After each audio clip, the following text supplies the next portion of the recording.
Hi అండి, అందరికీ నమస్కారం. ఈ మధ్యకాలంలో భార్యాభర్తల మధ్య, అత్తాకోడళ్ళ మధ్య, తల్లి కొడుకుల మధ్య చిన్న చిన్న వాటికి సమస్యలు వచ్చి విడిపోవడం ఇలాంటి చాలా సర్వసాధారణమైనదండి. ఈ భార్యాభర్తలు వేరే వాళ్ళతో అక్రమ సంబంధాలు పెట్టుకోవడం, లేకుంటే భర్త వచ్చి రోజు తాగొచ్చి కొట్టడము, ఇలాంటి వాటికి ఈ మరుగుమందు అనేది చాలా చాలా అంటే చాలా ఉపయోగపడుతుందండి.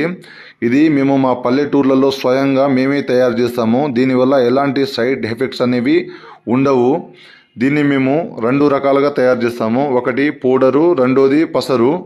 ఈ పౌడర్ అనేది అన్నంలలో కానీ, కర్రీస్లలో కానీ, జ్యూస్లలో కానీ దేంట్లో వేసినా ఎలాంటి మొండి వ్యక్తులైనా మనకు వశమైపోవాల్సిందే.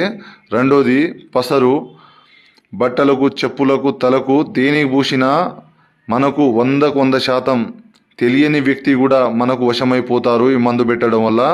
ఇది కేవలం మంచి కోసం మాత్రమే ఉపయోగించండి.